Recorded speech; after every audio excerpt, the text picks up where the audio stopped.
Tiada seorang muslim yang menanam pohon atau menebar bibit tanaman, lalu hasilnya dimakan oleh burung atau manusia, melainkan ia akan bernilai sodakoh bagi penanamnya. Pohon ini makhluk yang dia selalu berdedikasi kepada kita sampai akhir hayat. Ketika masih hidup, dia barangkali bisa memberikan buahnya. Dia memberikan keindahan, dia memberikan keteduhan. Nah, itu ya.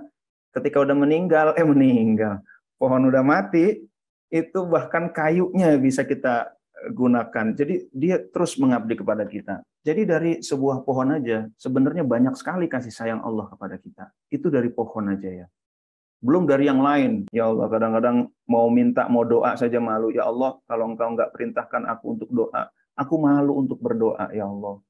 Aku berdoa kepada Engkau, aku meminta kepada Engkau, karena Engkau meminta aku untuk meminta kepada Engkau.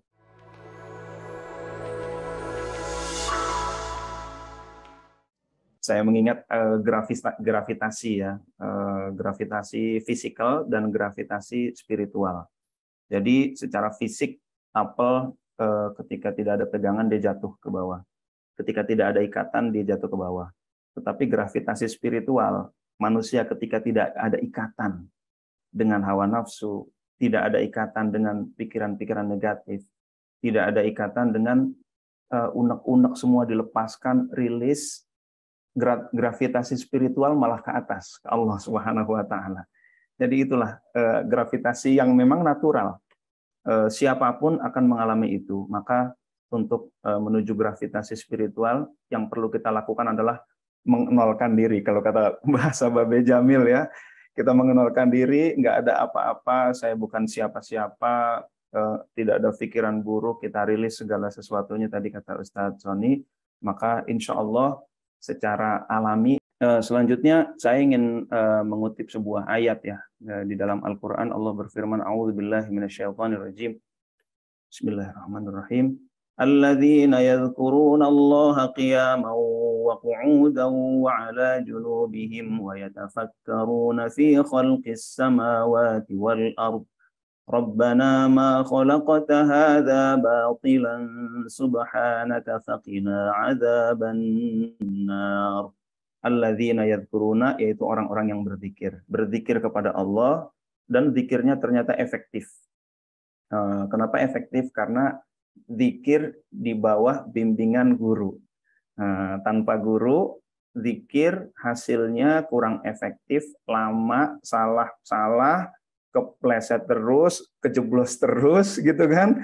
Tetapi ketika ada guide, ada coach, ini jauh lebih mempercepat, jauh lebih efektif, jauh lebih efisien. Dan itu yang kenapa kok selama ini juga udah zikir. Tapi kenapa ketika di sebuah desa zikir dibimbing oleh seorang guru, loh kok kenapa bisa efektif begitu kan? Nah, jadi itulah pentingnya coach. Ini di sini banyak coach. Saya lihat ya.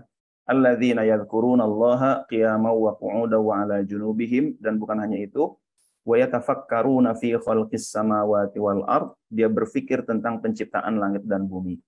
Dan kalau itu sudah kita lakukan, zikir sudah kita lakukan plus fikir, maka yang terjadi adalah Rabbana ma khalaqta hadza batila, maka dia akan agungkan Allah Subhanahu wa taala. Dia akan berkata, Rabbana ma khalaqta hadza batila. Ya Allah, Engkau tidak menciptakan segala sesuatu ini sia-sia. Semua manfaatnya luar biasa, semua tanda kasih sayang dari Engkau luar biasa. Subhanak, maha suci Engkau. Faqina adzabannar, lindungi kami dari api neraka. Barangkali kami kurang mensyukuri pepohonan kemarin, sekarang kami mensyukuri. Barangkali kemarin kami kurang mengapresiasi, sekarang lebih mengapresiasi. Apalagi tadi disampaikan oleh Bunda Sofi ya, ternyata ada kolaborasi sempurna antara manusia dengan alam tadi ya. Ada energi positif dan dia beli energi negatif dari kita. Luar biasa. Nah, teman-teman semua calon ahli surga yang dimuliakan oleh Allah Subhanahu wa taala, kita lihat di dalam Al-Qur'an, Allah berfirman, A'udzubillahi minasyaitonirrajim. Yunbitu lakum bihiz zar'a waz zaituna wan nakhila wal a'naba wa min kulli tsamarat inna fi dzalika laayatan liqaumin yatafakkarun. Yunbitu, dia Allah yang menumbuhkan, lakum untuk kalian. Jadi Allah menumbuhkan segala sesuatu itu lakum untuk kalian. Apa yang ditumbuhkan? Az-zar'a, tanaman-tanaman dengan hujan tentunya ya. Waz-zaituna dan zaitun, wan nakhila dan kurma, wal a'naba dan anggur, wa min kulli tsamarat dan segala macam buah-buahan.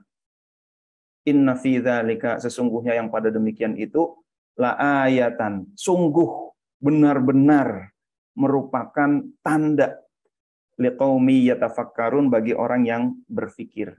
Nah, maka Allah juga mengajak kita untuk berfikir. Tanaman-tanaman itu diciptakan untuk kita. Jadi intinya adalah itu Allah yang menumbuhkan. Nah, Allah yang menumbuhkan buat siapa? Buat kita semua.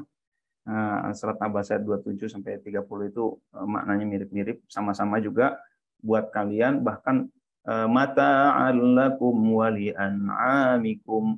Itu semua adalah mata'al lakum. Ini kenikmatan bagi kalian, bukan hanya itu kalian, wa li'an'amikum, dan bagi binatang-binatang peliharaan kalian. Jadi binatang peliharaan yang kita makan itu pun disuplai oleh tumbuh-tumbuhan. Masya Allah ya, Allah Maha baik, Al-Bar, Allah Maha baik, Ar-Rahman, Maha pengasih. Maka di dalam surah Ar-Rahman itu nikmat itu semua ditumplekin oleh Allah. Ar-Rahman, 'allamal Qur'an, khalaqal insan,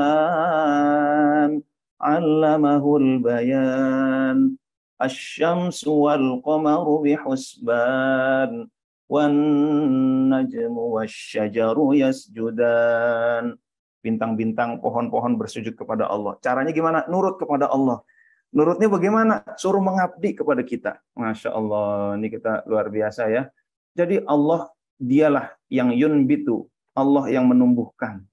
Nah, jadi kita diajak melalui ayat tadi untuk bertauhid bahwa pohon-pohonan itu bukan semata-mata proses alami. Secara hakikat nggak ada yang namanya proses alami. Yang ada adalah proses yang dibantu oleh para malaikat atas perintah Allah. Tugas malaikat Mikail adalah menurunkan hujan, menumbuhkan tanam-tanaman. Itu malaikat Mikail dengan pasukannya, namanya juga malaikat. Kalau bahasa Arab, malaikat itu artinya banyak. Kalau satunya, singularnya namanya malak. Jadi malak itu satu. Kalau malaikat banyak. Tapi di Indonesia malaikat jadi satu gitu ya, banyak jadi para malaikat. Kalau bahasa Arab malak itu satu. Dan baik pasti kalau namanya malak. Indonesia malak nggak bagus. Nah, kita lanjutin lagi ya. Jadi Allah lah yang menumbuhkan. Nah, jadi apapun tumbuhan yang ada di hadapan kita, semua itu adalah kasih sayang Allah. Allah yang menumbuhkan. Sehebat apapun kita, dengan konsep apapun, kalau Allah nggak kasih izin, itu nggak tumbuh. Nah, jadi kita lanjutin dulu. Buat siapa? Lakum, bagi kalian. Allah ingin menyampaikan bahwa ini adalah pemberian dari Allah Subhanahu wa Ta'ala. Itu tanaman-tanaman, baik elemen-elemennya, akar, daun, buah, dan lain sebagainya, maupun manfaat-manfaatnya, semua didedikasikan untuk kita. Masya Allah ya. Dan itu merupakan tanda-tanda, la ayatan. Tanda apa? Tanda kekuasaan Allah, bahwa Allah Maha Kuasa. Allah berhak menumbuhkan apa itu terserah Allah. Nah, itu ya. Tanda cinta juga dari Allah. Ini jadi tumbuh-tumbuhan yang ada adalah tanda cinta. Tadi epos ya, energi positif, dia ambil dari kita energi negatif. Maka yang kita lakukan adalah ketika kita tafakur, ketika kita berpikir, maka kita akan semakin mengagungkan Allah Subhanahu wa Ta'ala. Zikir digabungkan dengan fikir akan menjadi sebuah energi yang begitu dahsyat. Energi, meaning, dan insya Allah menjadi empowering yang luar biasa. Dan bertafakur juga, zikir dan fikir tentunya membuat kita bisa mendekatkan diri kepada Allah, menggapai cinta Allah. Kalau salah satu cara mendapatkan cinta itu adalah dengan kita selalu memberi. Ada perempuan tadinya nggak seneng sama tuh laki. Barangkali itu laki udah jelek, hidungnya pesek, barangkali gitu ya, dan lain sebagainya. Waduh, pokoknya nggak menarik lah itu laki-laki itu. Tapi si laki-laki itu dia selalu memperhatikan, selalu ngasih, besok ngasih lagi, besok siap nganterin, besok memberi makan, besok perhatian, besok ngasih barang, besok itu lama-lama itu rumah dia isinya pemberian dari laki-laki itu, gitu kan? Lama-lama nggak kuat tuh si perempuan, wah itu baik banget, gitu kan? Tumbuhlah rasa cinta. Maka ketika kita diberi kebaikan-kebaikan, kita menyadari tadi sadar tadi ya, menyadari kebaikan-kebaikan dari Allah, kita jadi malu. Kita jadi meningkat rasa cinta kita kepada Allah. Ya Allah, malu aku kepada Engkau ya Allah, Engkau begitu baik ya Allah. Maka kita pun lebih mengapresiasi. Misalkan katakanlah pohon itu dari mulai akarnya, Allah menciptakan pohon, lalu Allah melibatkan para malaikat untuk menumbuhkan pohon, itu mencegah banjir, mencegah longsor. Lalu dari pohonnya sendiri tadi, itu adalah mereka sedang bertasbih kepada Allah Subhanahu wa Ta'ala, memberikan energi positif. Maka baru di tengah-tengah hutan aja, baru masuk kampung hening gitu kan, hati ini udah hening, hati ini udah nyaman, rasanya begitu kan. Ya Allah, itu begitulah kita dikelilingi makhluk-makhluk Allah yang bertasbih, dan mereka memberikan energi-energi positif. Juga mereka memfilter udara, bukan hanya tadi menukar energi positif menjadi negatif, menukar filter dari oksigen menjadi karbon dioksida, kita tukeran tuh, kolaborasi yang sempurna antara kita dengan pohon. Masya Allah ya. Jadi pohon ini makhluk yang dia selalu berdedikasi kepada kita sampai akhir hayat. Ketika masih hidup, dia barangkali bisa memberikan buahnya. Dia memberikan keindahan, dia memberikan keteduhan. Nah, itu ya. Ketika udah meninggal, pohon udah mati, itu bahkan kayunya bisa kita gunakan. Jadi dia terus mengabdi kepada kita. Masya Allah ya. Tadi maka Allah memberikan sebuah contoh bahwa pohon itu adalah tanda kekuasaan Allah, tanda cinta dari Allah Subhanahu wa Ta'ala.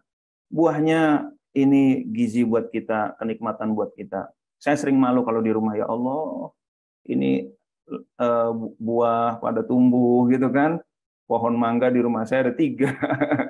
Lalu ada serikaya. Ya Allah, malu setiap saya makan serikaya. Ya Allah, aku malu kepada Engkau. Ya Allah, Engkau maha baik. Ya Allah, baik banget Engkau kepada aku. Ya Allah, gitu kan. Ya Allah, kadang-kadang mau minta, mau doa saja malu. Ya Allah, kalau Engkau nggak perintahkan aku untuk doa, aku malu untuk berdoa, ya Allah. Aku berdoa kepada Engkau, aku meminta kepada Engkau, karena Engkau meminta aku untuk meminta kepada Engkau. Jadi malu untuk meminta kepada Allah tuh, karena begitu baik, Allah maha baik. Dari pohon aja, ya Allah, adem rasanya gitu kan. Siang-siang di bawah pohon tuh adem. Nah itu. Lalu batangnya juga Allah berikan pohon-pohon itu buat rumah kita, buat perkakas kita. Jadi dari sebuah pohon aja, sebenarnya banyak sekali kasih sayang Allah kepada kita. Itu dari pohon aja ya.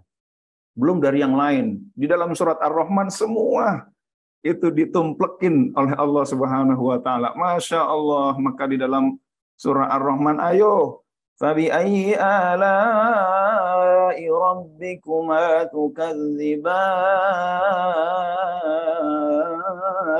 Nikmat mana yang masih kamu dustakan?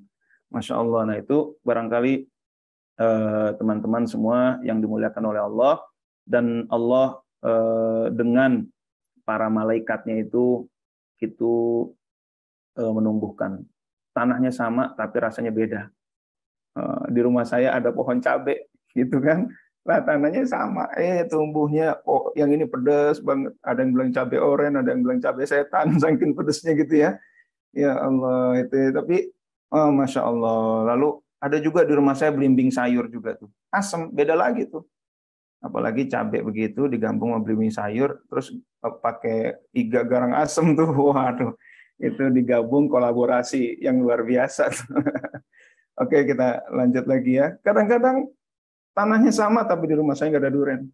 Nah, itu jadinya duren gitu kan. Tetanggaan padahal itu pohon. Itulah kasih sayang Allah kepada kita. Allah memberikan berbagai macam. Ada yang mengkudu, ternyata ada yang pahit, tapi ternyata yang pahit juga bisa buat obat. obat buat menyembuhkan orang-orang yang kebanyakan makan durian gitu ya. Jadi Masya Allah, lagi-lagi Allah Maha Baik. Dan oleh karena itu kita dianjurkan, karena ini adalah sebuah hal yang sangat positif, kita dianjurkan untuk mendapatkan pasif pahala melalui pohon. Barangkali ini saya, hadis saya sampaikan terakhir dulu.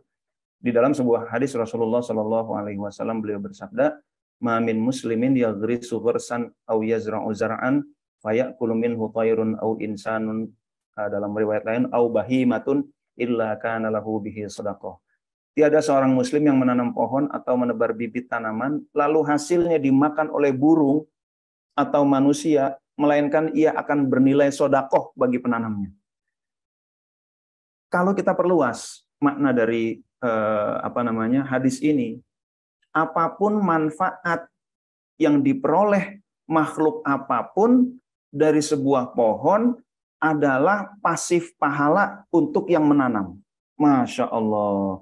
Bayangin pasif pahala ini dari hal-hal ini. Kita nanam pohon, ada orang kerasa adem dapat pahala. Ada orang mendapatkan energi positif, kita dapat pahala. Ada orang udaranya jadi bagus, dapat pahala. Tanah jadi anti banjir, katakanlah tidak banjir, tidak longsor, dapat pahala. Ada buah dimakan, dapat pahala.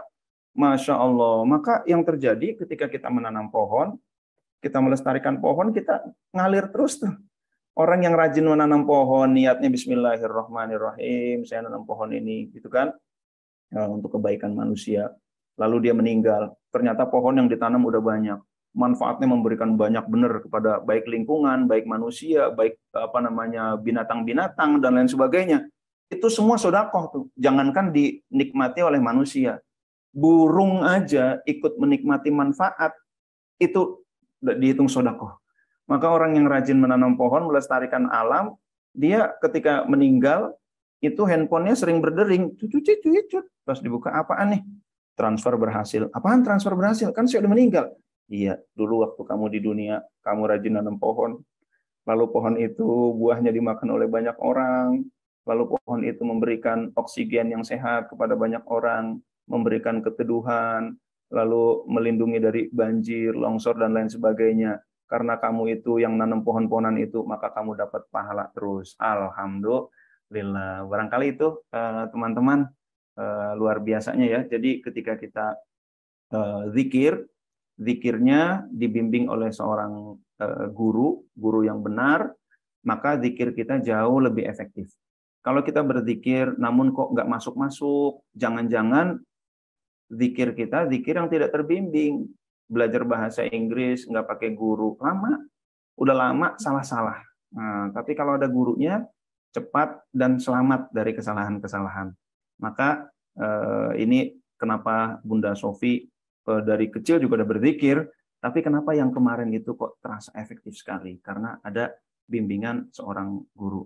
Lionel Messi, Cristiano Ronaldo, Karim Benzema, Gundogan tetap perlu pelatih. Maka kita pun di dalam berzikir hal yang sangat penting dalam hidup kita, maka kita juga perlu pelatih zikir. Dan dengan fikir juga kita makin menyadari bahwa Allah Maha Baik, Allah Maha Sayang kepada kita, Maha Cinta kepada kita, malu kita kepada Allah Subhanahu wa taala. Dan dengan zikir dan fikir itu, mudah-mudahan alam semesta, tumbuh-tumbuhan dapat meningkatkan cinta kita kepada Allah Subhanahu wa taala. Oleh karena itu mari kita lestarikan dan kita bikin pasif pahala melalui apapun yang kita bisa. Wallahu a'lam.